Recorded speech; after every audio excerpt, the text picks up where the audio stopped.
Hello and welcome to Trust in AI, real talk on agents, risk, and what's coming next in Contech. Today's webinar is sponsored by Document Crunch and produced by SmartBrief. My name is Scott Becker with SmartBrief, and I'm excited to introduce this webinar. So we have a lot to cover today. We can't wait to get started. But first, I do want to go over a few housekeeping details that are going to help you get the most out of this session. So let's start out in the chat tab on the far right-hand side of your screen. It's a great place to say hello.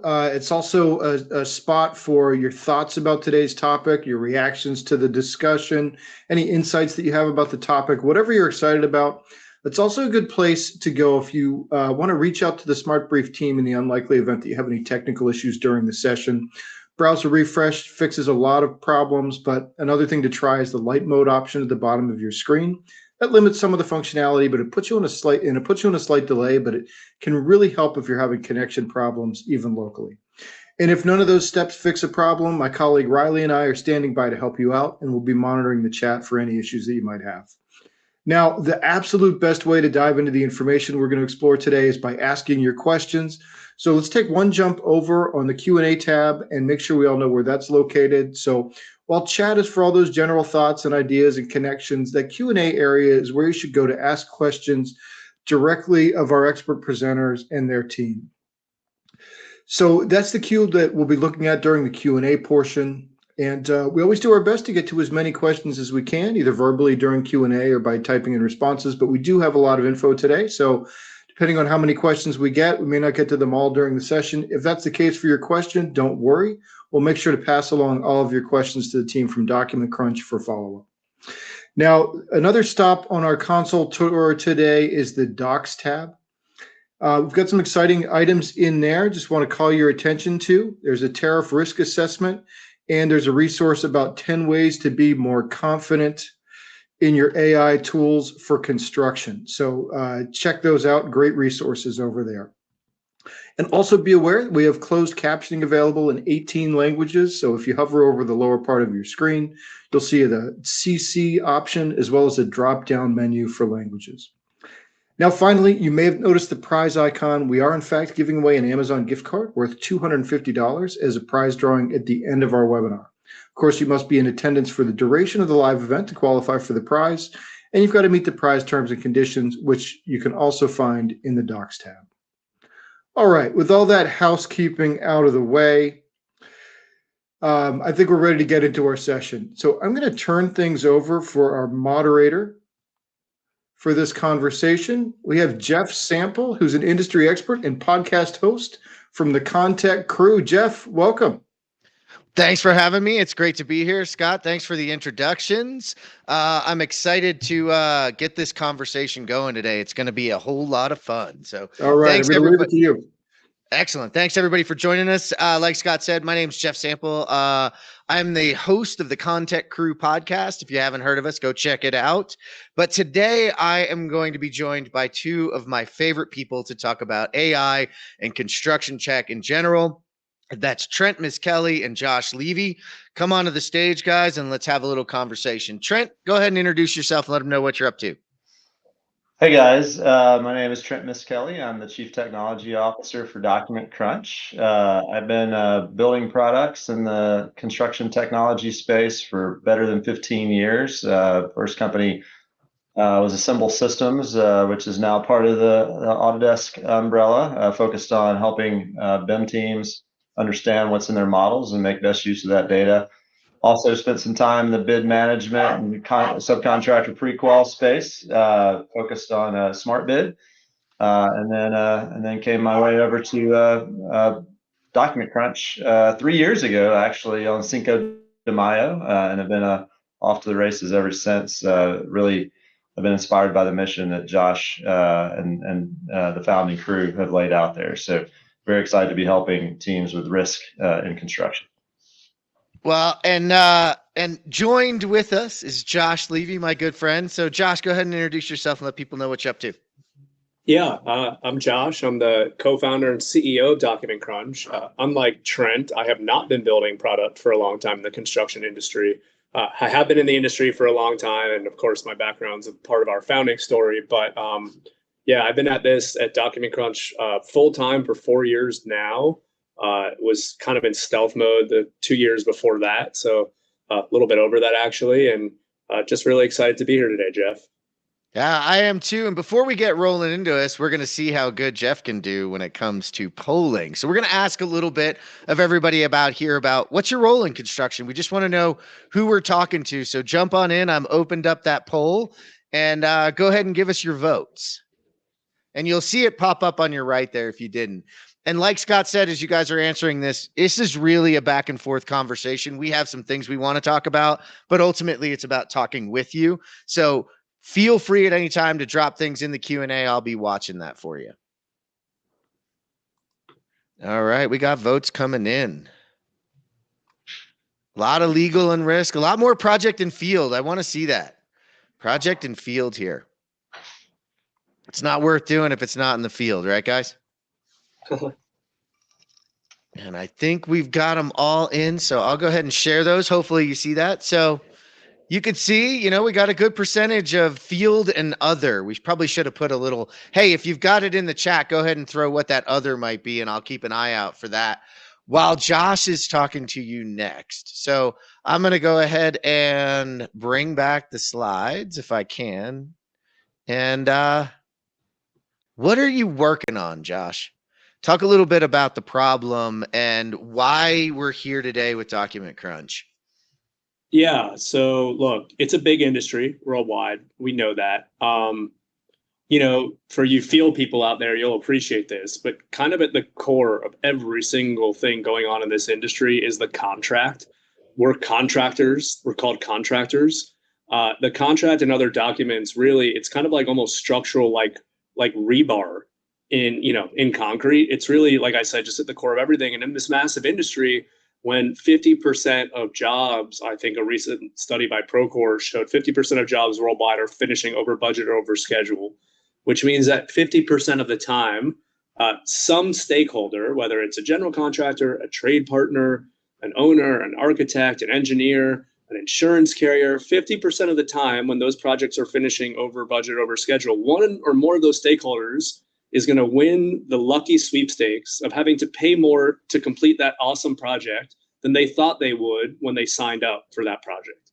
And when you think about that and you think about what's at the core of all of that, it's simply when things happen 50% of the time that cause cost overruns or delays, this is all related to like what the contract says, which is the law of the project, and or what the teams did to administer that law or that entitlement the right way.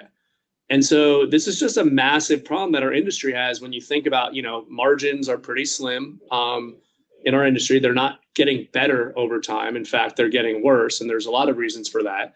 And so we simply just can't afford to be giving money away, whether it's just not asking for entitlements the right way, or even worse. And I know we want to talk about the vision too, but even worse, the failure of project teams to understand their contracts and or contract documents and administer them in the field is the number one cause of disputes in our industry. The number one cause of disputes. There was a recent big consulting study that went on that analyzed all construction disputes over the last 5 years in the U.S. It's probably a year old by now, but the average cost of the dispute was $45 million. The number one cause of the dispute was failure of teams to understand and administer their contract documents. Why is that important? Well, Jeff, in my prior life, when you would have paid me $700 an hour to negotiate a fair contract for you, Sample Construction, that said that when it snowed in your town or your state of Colorado, that Sample Construction got time and money for delay. Here's the issue. You would have patted me on the back because you paid me $700 an hour to negotiate that for you. But when it actually started snowing, if your folks in the field wearing hard hats every single day didn't know that they got time and money, or weren't confident when they were in the OAC meeting and the owner was yelling at them about who was responsible, or didn't give notice the right way, this is at the core, this ability to comply and understand these documents. This is at the core of, at best, a lot of fee erosion, but at worst, when Sample Construction and Levy start arguing about who is responsible, this is the number one cause of disputes. And guess what happens?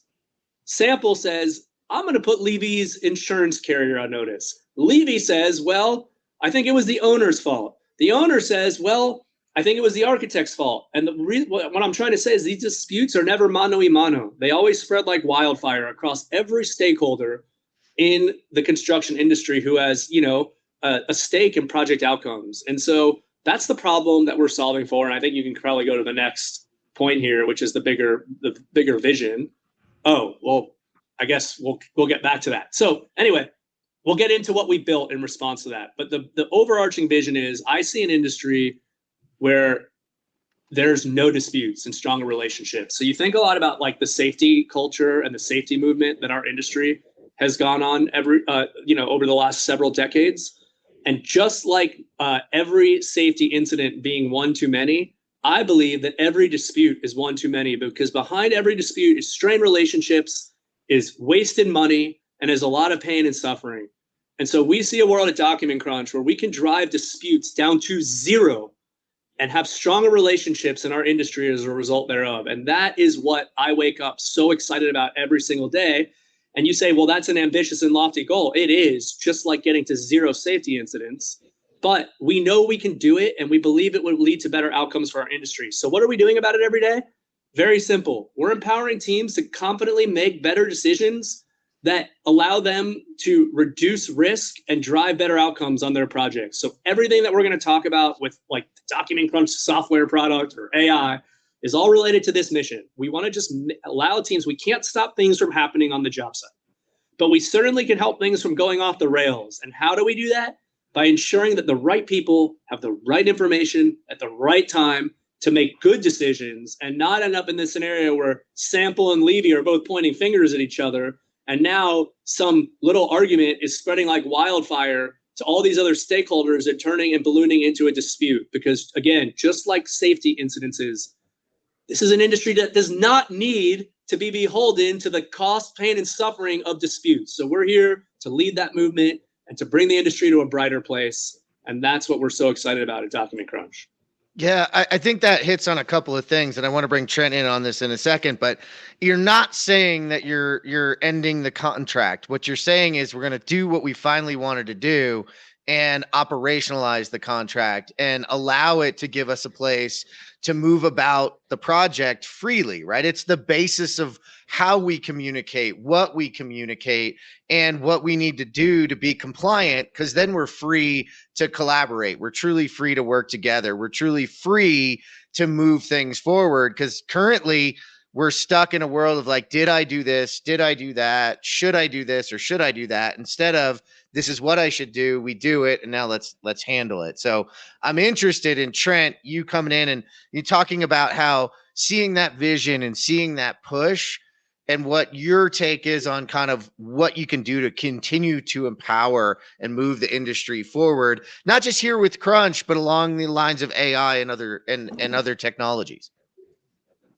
Yeah, I mean, I think you hit on exactly how we think about it, is how do you operationalize the contract, right? I mean, we at Document Crunch, see ourselves as at the simplest form is just unlocking the information, obligations, and risk inside of a lot of unstructured documents that wind up just sitting in a filing cabinet. And the people who most need to know that information are the people in the field and the people negotiating those contracts. And finding the needle in the haystack of those documents is way more painful than it ought to be. So, I'm the resident tech nerd. So I'll say this: Josh likes to say we're not an AI company. We're solving a real pain point, which is absolutely true. But we are an AI native company in the way that we deliver our products. So fundamentally, we leverage our technology to help identify quickly and easily all those obligations and risk inside of the most complex construction documents, from your standard AIA contract all the way up to significantly complex 1,000-page contractually related documents. And we do that going back to the back office and legal teams, the folks that are in the process of determining if this is a job they even want to pursue, to helping them through that negotiation phase, and giving them workflow tools that they can use to go through that contract in depth. Collaborate with their team and across other stakeholders to make sure that they are indeed signing up for and understand their risk. And then we take that information and synthesize that into what we call project team playbooks that help the project teams understand those obligations.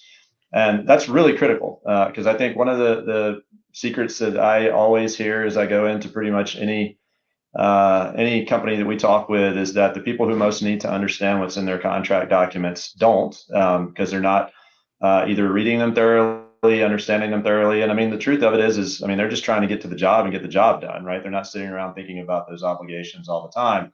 And so what we try to do is make that super simple. So we take all that, the knowledge we have of the contract documents, and we synthesize that into a playbook that then we can distribute into partners like Procore, where we can take that playbook and that guide by their side. So we go through that review, and then we guide the teams to what they need to know, and then we're there to assist them when they have questions that come up. And so we leverage AI. Think of it like construction GPT for your project, where we have all of this knowledge of those contract documents, and when those questions emerge, they can simply come into Document Crunch or through our integrations with partners like Procore and ask those questions in real time, so that we can give them the information that they need to know right then before a situation arises where a claim could come into play.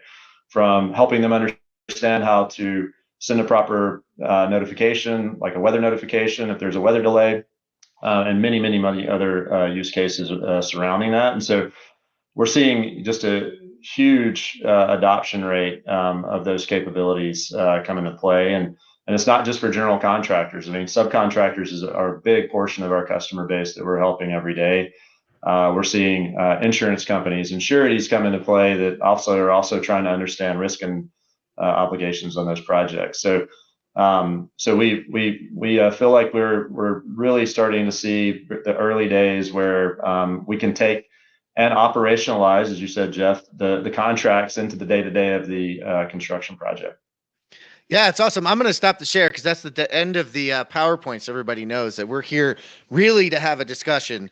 And I want to, we got the poll results back, and then I asked a little bit for people. And I think this is something interesting, Josh and Trent, to kind of bring your head around is whenever we do these, at least historically, it's always been one vertical, right? I'm usually seeing I've got everybody in finance because I'm about accounting software. I'm talking about pre-con. So I've got pre-con people. We actually have in the crowd all the leadership that we had out there, but we have finance folks, pre-con folks, professors, IT, VDC, healthcare folks.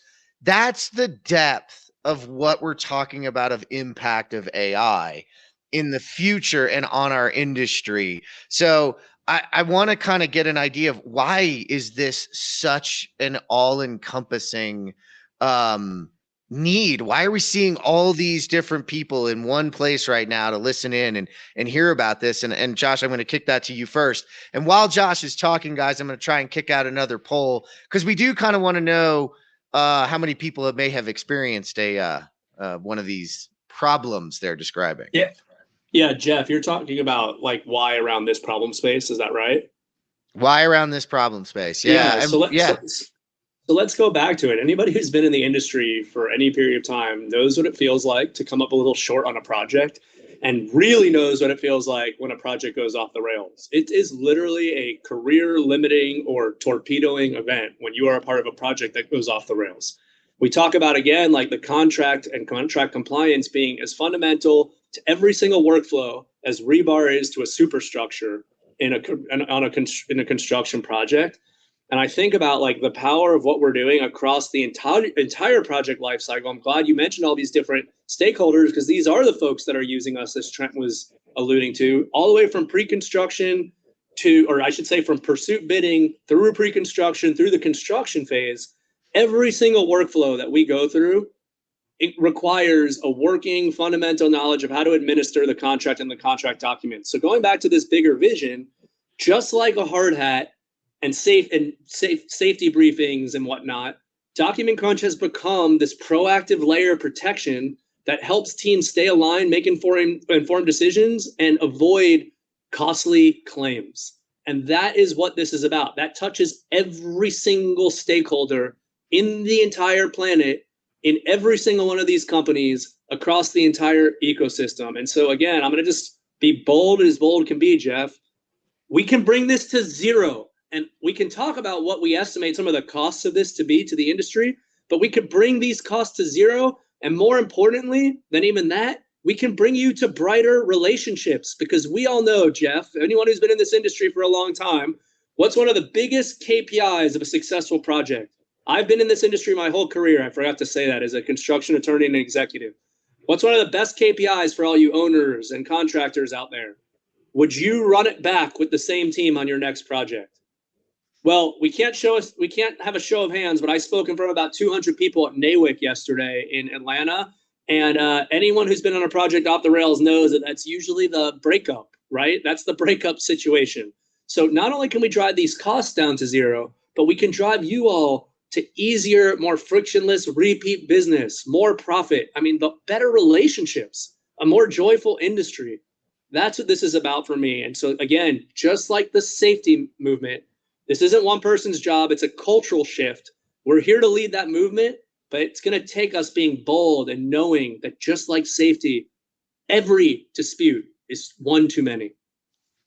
Yeah, well, you said a couple of key things in there that it's one of the reasons we get along so well in this process is you said informed decisions, right? And it's not that any of this is making a decision for you, right? We just have to surface those decisions and present them in a way that we as humans, we as the relationship managers of these projects can make a good decision.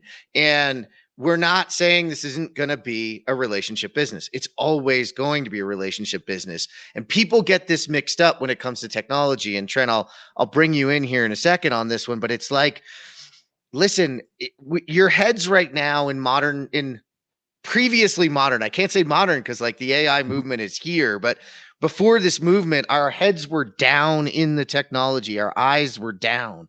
And what I think AI does is specifically when it's done correctly is it lifts you up and allows you to look about the project and look about and talk to people and be informed. And that's a critical component because it spends more time on the relationship and less time on the technology. And it's a weird shift for people to understand. So Trent, I'm interested in sort of what some of these folks can expect as sort of first steps, next steps into this process. And it looks like they kind of need it because I'm going to share the results out.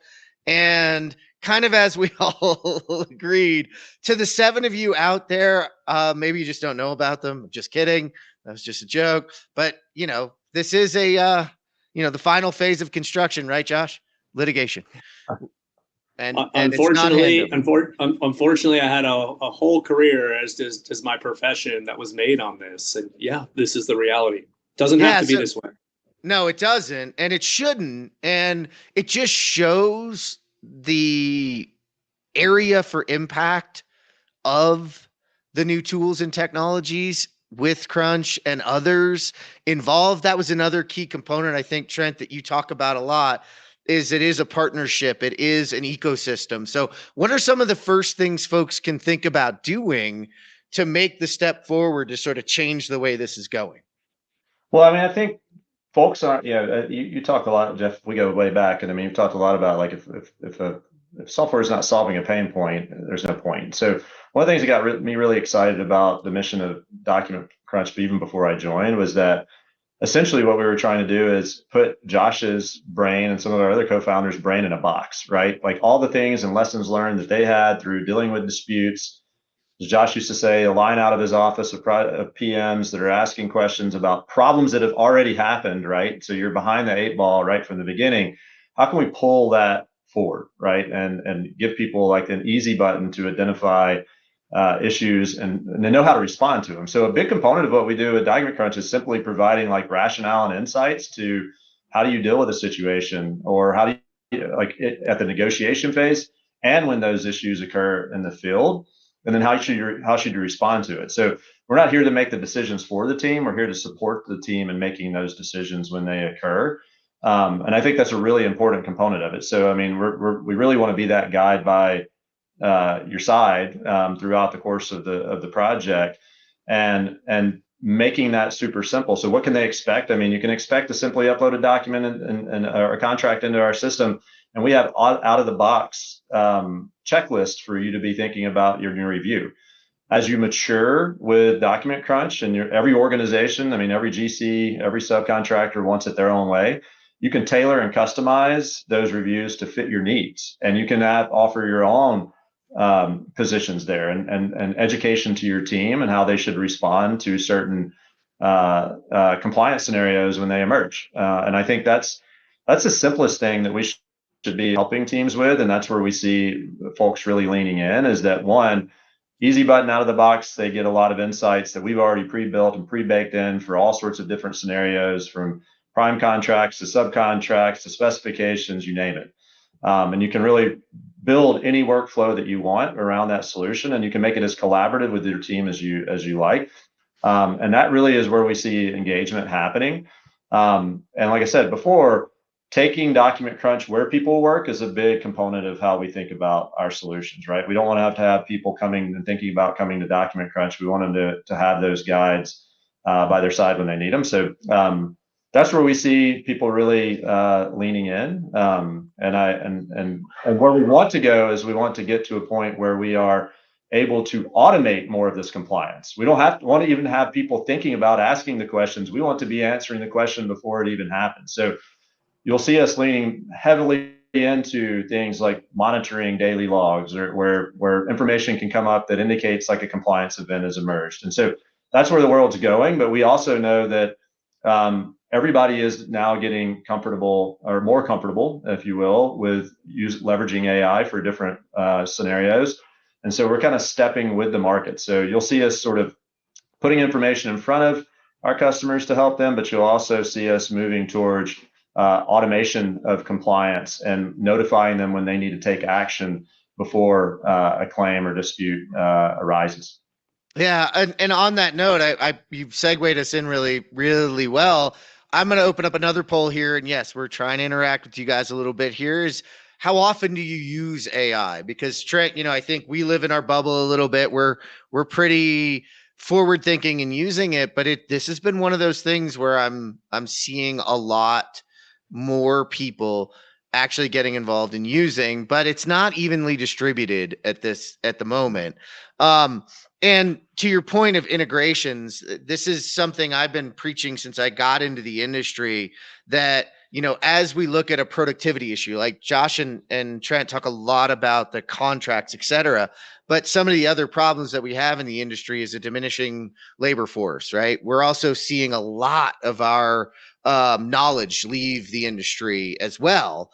And what we need to capture that. And we also need to provide people that ability to a single pane to work in, right? So I always say it's right technology, right person, right time. And that's, like Trent said, he doesn't necessarily want that field person having to jump into Document Crunch because, say, they're in Procore, they're in another daily application they use, but that doesn't mean we can't be getting that information from Crunch over into things. And so when you're thinking about this, as you think about picking a partner, right? So we've kind of gone through you guys, but some of the things I love about what you do is you talk about what we should be looking for and how you should be evaluating your providers and your future providers of technology. So talk a little bit about the group, and let's see what we've got here. We'll just share this. This is changing look at that, guys. I just want to say from the beginning that we've been doing this, how this graph has shifted. That's pretty incredible. I mean, I can tell you from like when we started Document Crunch, this would be completely inverted from what it is today. And I think, that's I'd amazing. say it's an 18-month inversion from my vantage point. And if everybody kind of knows the Gartner hype cycle, at the height of inflated expectations down into the trough of disillusionment and out to the slope of productivity, I've never seen one go this quickly through some of that process, thanks to some of the changes. But as can be true, it's not all sunshine and roses. there is a need to understand the selection of your partnership. And I want to be honest. I want to take this beyond Crunch and into sort of AI and evaluation of your partners. Yeah, I'm happy to jump in on that. Or I know, Josh, you may have something you want to say. I think let me just, before we go into like the real talk, because I think it's really important. I'd be remiss if I didn't talk about that daily usage, because I'm not a tech guy, as we talked about. And the original iteration of Document Crunch did not leverage what we all currently know as AI today, which is large language models and whatnot, and some of the technology around that. We actually use what I'll call a more legacy version of AI. It's not really important. I'm sure you and Trent could geek out on that. But here's the deal: like, we already were solving the problem with the legacy version, but I watched, Jeff, the curve of our company trajectory directly follow what you're just seeing, which is to say, like, I am completely blown away and aghast at how quickly Document Crunch has taken off during this period of time, where the technology has accelerated so fast. Like, it's absolutely mind-boggling to me. It's beyond what I ever could have imagined. And yeah, it's just like in a couple years, the technology like acceleration has just taken that core. Like, I like to say, like, I listen to your podcast a lot. Usually I'm 1.25, 1.x speed, because that's just how I roll. But like, just the same way that you could like put your podcast on much faster, that's like how the technology has accelerated. It's like, it's at an exponential amount of value to the original problem space that we started out to solve well. But it's like akin, I know you're a cyclist, Jeff. It's like akin to like, we had like created this mountain bike that everybody loved, and then the e-bike came out, and like that's like totally changed everything. Or we've gone from like horse to car. I don't know. Again, you two probably could like draw much more pragmatic comparisons. I'm just kind of spitballing here. So anyway, I'm just not surprised to see the daily use where it is. And now I'll let Trent tell you why it's a bunch of BS and what you have to be careful of. But I am personally amazed at what I've seen. Well, I mean, the truth of it is I think we all kind of went through the same trajectory, including me. And as the tech nerd, I mean, I certainly wasn't using AI tools on a daily basis or weekly basis 18 months or 12 months ago, but I certainly am now. And I mean, I think the biggest kind of guidance I would give is that, I mean, you do need to get out there. You do need to learn where the power and where things are not good with AI solutions today. And so one of the big things, and we'll share a link to this towards the end of this event, but we got to put together a list of what we think is important. And I would say this is generally important to anyone in construction that's beginning to lean in and take a look at some AI powered solutions. But first and foremost, I think one of the big things is that your solutions need to be built for the industry that you're in. So, I mean, like, focusing on solutions that are purpose built for construction is really key, right? I mean, like, everything that you see inside of a product like Document Crunch, and there's others we could talk about in the construction space, are built with a lot of that knowledge from the construction industry baked into how the product is offering that value. You need to make sure that that the solution is tailored to your role. Like, everybody here is serving a bit of a different role, whether you're an executive or whether you're a project manager. Like, the solution really needs to be tailored to what your needs are, so that you're getting the value out of it, and that they're purpose building those workflows and solutions that are built for what you're doing day to day. You need to make sure you understand how your data is being used. That's a big deal, right? That your data is not being like trained into other systems. Like, that's one of the things that we focus on very heavily. And our own internal compliance needs is to make sure that our customers' data is private, remains private, and doesn't even get shared among any of our customers, which could be your competitors. Make sure that your solutions understand the industry jargon, right? Like, we still see people type in like industry acronyms that can completely be misrepresented in other solutions. And so, like, that's really important that the solutions are tailored to that. I'm sure Josh can speak more on that. And I'd say make sure, like, one of the big things that we focus on is, and I would just sort of categorize generally, is trust but verify. when we provide responses and answers to our users' questions, we provide exactly where we're getting that information from. And I mean, that's part of the needle in the haystack problem. Like show your work is basically what I would say. Is like we help identify clearly where we're pulling those facts from the documentation that you have. And when you're dealing with thousands upon thousands of pages of documentation, that's a hugely important attribute of any solution serving this space. And so, that in a nutshell, but I would also say, make sure that the solutions are like looking at other, like no one wants another point solution. Jeff says this a lot. No one needs another point solution. So integrations into like the platform players out there, we see that as a big deal. We talked about Procore. You're going to see us leaning into Trimble. You're going to see us leaning into Bluebeam.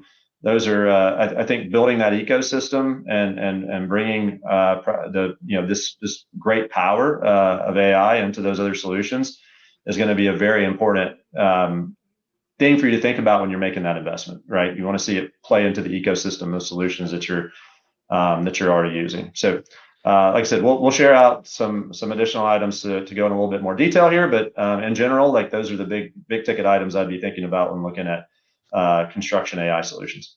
Yeah, and if you guys remember, Steve talked about this at the beginning, or sorry, Scott talked about this at the beginning, but there's a docs tab to the right. And if you look at it, it's 10 ways to be more confident in your AI providers. It's there for you to grab and take a look at. These are the types of checklists, the types of things that, Document Crunch and others are trying to provide to keep people heads up, because I think it's really critical to understand that domain expertise is a huge part of this process, because there are folks trying to use things from outside of the industry. And don't get me wrong, those will work in many respects to certain things you want to do, right? A lot of people who are using it daily are just, hey, help me write this email because I'm angry and I want to yell at them, but it's not going to be good for my relationship. Help me make it, well, I don't need a specific one for that. I can use my ChatGPT or whatever I might be using. But when I'm looking at contracts, when there is those acronyms that are involved in that industry speak, it's really important that the knowledge of the industry experts is built into those models and built into that process and is really trained. I like to use this all the time. I'll trust the intern to go get me all of the information. I'll even trust the intern to summarize it. But I'm going to sit with the intern and I'm going to ask a few questions about it, a few questions about the assumptions, and I'm not going to let the intern go into the meeting alone without me and talk to everyone. I'm going to go in and train that person, right? You're bringing that intern along with you, and over time, the intern's going to get smarter, going to be allowed to do more things. But that's a process. You got to train your models, you train your AI just like you train your people. In fact, a good friend Jonathan Marsh talks about that. When you're thinking about selecting software, think about hiring an employee, right? Treat them the same way. They have a growth trajectory. They have to be graded. Some tools do things great and others don't.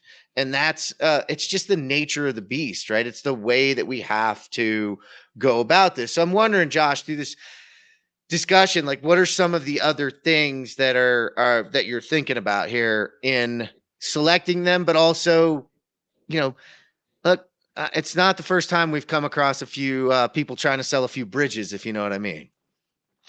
Yeah, well, a couple things there. Don't get me too fired up here, Jeff. But well, a few things, I guess. Maybe my origin story is important to this. Like when we first started with Document Crunch, I was freaking terrified.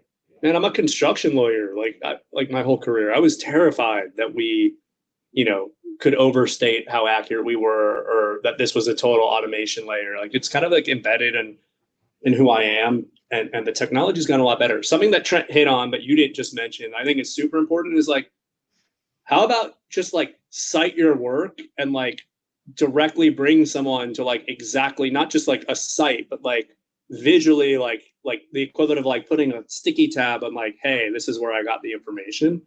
Like that's super important. You don't get that off the street. Hell, Jeff, you don't get that with most of the construction tech AI companies right now that are out there promising people the moon. And it goes back to, I think, what you just said. And again, maybe, like this concept of agents, it actually really annoys me, because I think it actually is way, like, I get it. Silicon Valley wants to talk about agents, right? And that's really sexy. But the truth is, like, we think of ourselves much more akin to like a Workday wingman than some agent. Like you were just talking about the intern. You know what else you don't do, Jeff? You don't let the first year lawyer go argue company break the bank litigation in the Supreme Court. You don't trust a third year med student to do brain surgery.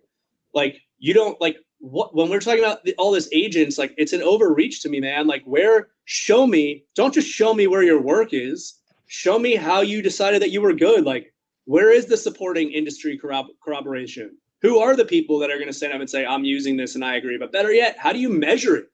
Like, where's the objective measurement of what success looks like?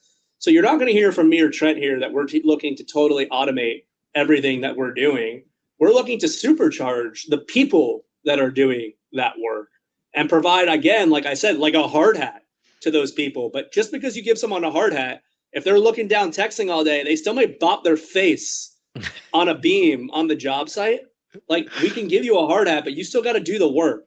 And so anyway, I think about those two areas. I think about like this overreach of like, okay, before you go promise me the moon, where's the objective feedback to support what you claim you can do?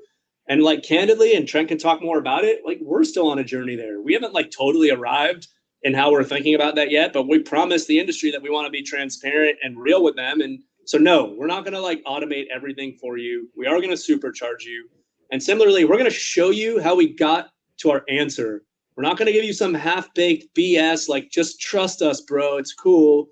Like, I slept at a Holiday Inn last night, so now I can do brain surgery. Like, that's not what this is about. That's not what this is about, man. And I think that, you know, again, like, I'm not putting my name on that. I'm not putting Document Crunch's name on that. But what I will tell you is I will put my name on Document Crunch is absolutely a very powerful solution in the problem spaces that we are currently solving for. And we will not roll anything out that is not an absolutely powerful solution. I don't see pure automation or pure agency taking place anytime soon because you need a human in the loop. And even more so, you need a human in the loop in a super relational industry where sometimes you may say, we got to give it hell, screw the formal notice requirements, but we're going to give it hell and we're making a good business decision to give it hell. Relationships matter in construction and there's no such thing as agency. Yeah, there's I stayed at the Holiday Inn Express last night, so I'm your new software developer, but really I just use ChatGPT. But I got a great question in here that I think is really good for Trent, and it comes from Aaron, and I'm going to do my best to kind of summarize it here. But he's asking if there are increased risks in the usage and promotion of AI because it is so hyped right now. And so many people are intrigued by it and also have a fear of missing out, right? We have a FOMO in the industry. And so there's this feeling of a need to keep up. And how fast should people really be moving given really it's a data strategy? So what's realistic and what should people really be tempering as they're going down this journey? Because I think, Aaron, you're implying some things that I would agree with here. Yeah, I definitely think as an industry in the construction space specifically, we're still in very much the crawl phase of this. Like, I mean, I would say you focus on solutions that can give you a bite-sized view into where AI can be powerful. Like you don't need to go boil the ocean. Like you don't need to go and like have some, focus on having some sort of fully integrated solution that's going to like Josh says, automate a lot of different workflows throughout the course of the project. You just really need something that's going to be able to guide you where you need it, when you need it, and it's very tangible outcomes. And what I would say is really lean into understanding the confidence level that those vendors can give you and the solutions that they offer. Like, how are they helping you? We talked a lot about showing your work. Like, frankly, if you go into a ChatGPT or another solution like that, and even some of the other industry solutions that I'm seeing,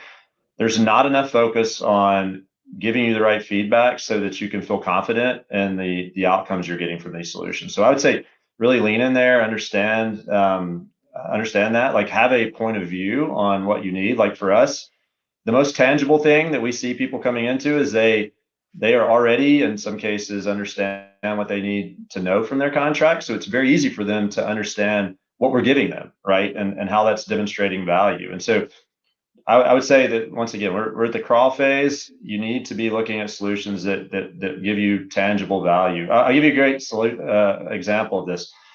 Jeff was mentioning earlier, like focus on solutions that move at the speed of the industry. One of the things that we just recently rolled out was a tariff checklist. Obviously, everybody is, to Josh's point, to be a little cheesy here, terrified of what's going on with that. And so, like, lean into like solutions that are just that bite size, just being able to say, like, where do I need to look for areas of risk related to the tariff changes that would help me. Like that's a very specific, tangible outcome for you. You don't have to go and try to recreate the world.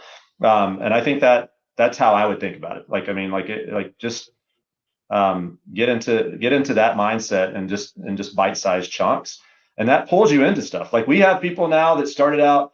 I just give you another example. We have people that started out with our out of the box, like 45, like areas that you need to focus on in your prime contracts that Josh came up with.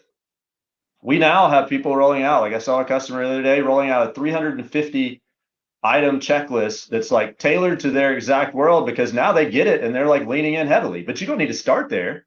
Like that would be a bad idea. Like start simple and work your way up. And we're seeing that now happen on the daily. Like, I mean, like broad operationalization of their tailored review workflows just for their organization that would cover things that we would never even like fathom putting into an out of the box solution. And so that a long-winded way of answering that question, but that's how I think about it. Trent, a quick one. Trent, what's the compute cost on that 350 item checklist? Just asking, man. I didn't know about that. Yeah, don't worry about it. We got that covered. Oh, Don't worry right. about that. That's for the background. Hey, by the way, that tariff risk assessment, or tariff assessment that's in the docs, you can just go in there and there's a link to it.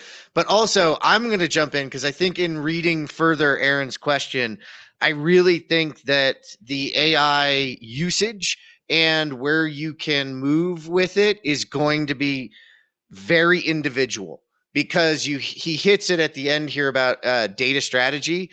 You shouldn't have an AI strategy. That's like asking me to have a hammer strategy. If I hit a whole bunch of things, if one of them's a nail, it's going to go in. If one of them's a window, it's going to break. And if one of them's a wall, it's going to go through it. AI is not a strategy. It is a tool. Now, data is a strategy. You should have a data strategy for your organization. And the better data strategy you have, the more realistically you can move more quickly than those around you, because it's the basis for consuming the information and helping you move forward. So, again, this is another one of those areas that is not going to be evenly distributed across the industry. And I think that is important, because we just talked about it at the beginning, right, guys? It's an 18 months or maybe less of this Gartner hype cycle. Well, those hype cycles are usually a lot longer and the tails are a lot longer. And so you can lag for longer. I don't think you can lag for as long in this one as you could in others, but that doesn't mean chase the tool. It means chase the fundamentals, chase your data strategy, chase down your technology providers today. And, oh, by the way, the other hint in there was be careful of AI whitewashed, which is a term, or AI washed solutions.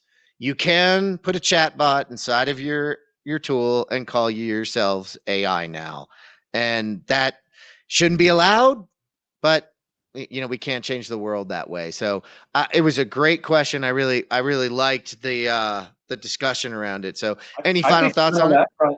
I think even on that front, Jeff, I mean, you make a very good point. I mean, I think the biggest barrier to anybody getting value out of Document Crunch is actually putting the right data into Document Crunch. I mean, at the end of the day, it's like just, and that's simple. That could be a very crawl, walk, run phase too, is like, just get yourself organized around the data, because it's going to be garbage in, garbage out in these solutions, period. No doubt about it. So, I mean, we see people all the time dealing with just the basics of like, are we sure that we have the right version of the document, right? I mean, just like that should be something that fundamentally your organization is dealing with really ahead of putting out and adopting any solution in this space. And I think you make a really good point there, is that you don't need an AI strategy. And to be frank, a lot of times customers are coming to us looking to us as their AI strategist. And I still go back to, do you have the right information? Are you thinking about how you want, what you want to focus on correctly? That's not an AI problem. That's a focus problem. And we have to, we generally spend a lot of time in our customer success team just walking through those basics before people even can get up and rolling. Yeah, it's a great point. And Josh, I want you to think about, and Trent, think about quickly while I say this last stuff about, I want to give a quick look ahead into the ConTech world in general and kind of get some of your ideas on the future. But Trent, you hit it, and we say this all the time, like, don't start with the AI, don't start with the strategy, start with the problems that keep you up at night and focus on those, because as you put more and more of those to bed, your organization is going to move forward. So think about it from that respect. And I think it's really important because we're at this point, and Dean asks a good question about, like, how is AI going to serve as a solution for things like developing site-specific safety plans, lift plans, etc. There's a number of areas where technology is going to really help us. So I'd like to get both of your thoughts on kind of where the future of technology is going in ConTech and what people should be thinking about. Josh? I'll let you jump in, Josh. It's all about agents. Just kidding. Look, like a core ethos to Document Crunch from the beginning, back when we were in mountain bike mode and before the e-bike came out, was that I fundamentally believe, having been a lawyer and executive in this industry for over a decade, that you need to push insights to folks at the right time, like in the right manner. In other words, like, I imagine that when I used to get up to use the restroom, I would be walking down the hall. I'd see a project manager outside my office, like with their head down, a look of consternation on their face. I put my arm on their shoulder and say, like, how can I help you? Right. And that's like been a core part of the Document Crunch ethos, which is like, how can we, like, before you ever have to ask a question, how can we just help orient you to what you need to know and like why it's important? And then Trent mentioned like this whole construction GPT concept. The whole world, consumer world, lost their damn mind over like large language models and the ability to ask whatever you want to do or to direct it to do whatever you want to do. And of course, that has become very table stakes. Like, we would be dumb to not have that type of functionality in our product. And so I think like a lot of the last year for us has just been kind of retooling our platform to kind of, be, I would say, cutting edge and take advantage of what's become such a usable interface within the world, frankly, not just our industry. However, to answer your question, Jeff, I won't go as far to say agents, but I'll go back to our ethos. I'm very interested in how Document Crunch can proactively assist you, so that we think about you asking questions as a matter of last resort. Like, the question should be the fringe issues, not the thing. And so I challenge Trent, who runs really our product strategy. I challenge him all the time. Like, how are we going to do that? How are we going to make it so that, like, you don't need to ask the question because we already got you covered, just like me putting my hand on someone's shoulder. And so when I think about the future, I think you'll see a lot of that coming out from us. I think you'll see a lot more of like a smoke detector type of a concept emerging from Document Crunch, where we can even more proactively guide you to the right decision that you should make under the circumstances. So that's what I think about. Trent, looking for you. Contextualize the question for me, Jeff. I don't want to repeat what Josh said. It's really looking at the future of where construction technology is going to go and sort of how all of this is going to come together and coalesce. Like, Josh has really talked about where he sees Crunch going with it. I'm looking for, what are the things you think are going to be really transformative? I think everything is going to focus on how we reduce risk over time. I mean, I think that's where we're all going, but I think where we're going to see is that for us, we view that there's just a missing layer of the overall tech stack, that we think that the compliance automation over time is going to be not just something Document Crunch does, but it's going to be something that we are collaborating across the board with other major vendors and other, partner level vendors of ours, that just to begin to figure out how do we put these smoke detectors up on a project so that we can prevent problems before they emerge. And I think you're going to see AI be a big component of that conversation. but it's going to really be about how do we integrate those workflows across the entire ecosystem to make it happen. Once again, fewer point solutions, more complete solutions, and I think that a big focus is not just, like I said, not just with us, but I think on the industry at large is going to be around digitizing the contractual obligations and focusing on proactive compliance automation. Yeah, I agree with you. And for folks, there's a poll out there about getting a personalized demo of Document Crunch. That's for our friends here for bringing us together. So we appreciate it. And I'm going to take what Josh and Trent said, and I'm going to wrap it up really quickly here so we can bring Scott back on to finish us out here with that with the prize. But I believe that not only what Document Crunch is doing, but these other large platform solutions that are taking into account not only what they're finding, but the inputs that they're getting. So if you think about constructability and you think about whether a design was made and then it was made constructible and how that reached the field, or how an issue was addressed and then solved,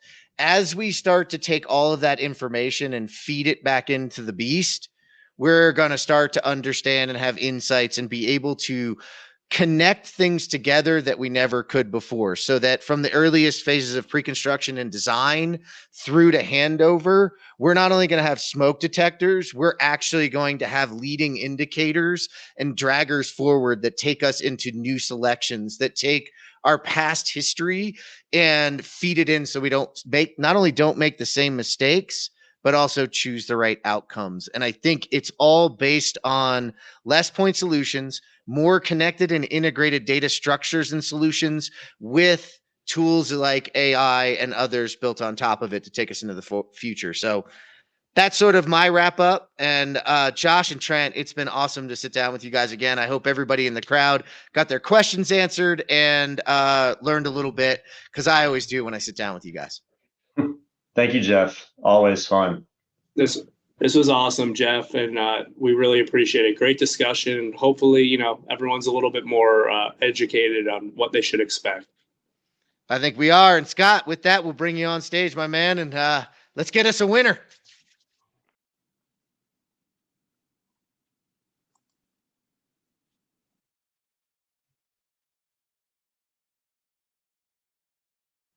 All right. Yeah, let's get us a winner.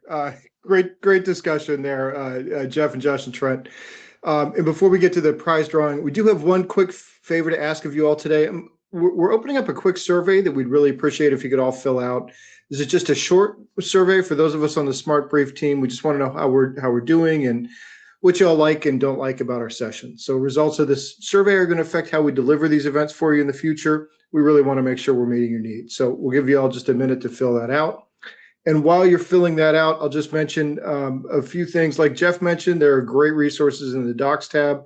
This is your last chance to grab those before we wrap up. Those include that tariff risk assessment and the checklist on 10 ways to be more confident in your AI tools for construction. Okay, and we do have one last piece of business. That is the prize giveaway. And today's winner of a $250 Amazon gift card is Brad Segla from Minnesota. Congratulations to Brad Segla.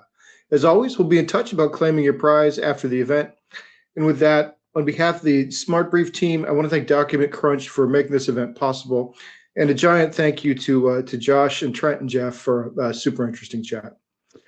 Thanks, everybody. Hope you had fun. And we look forward to seeing you next time. Have a great day.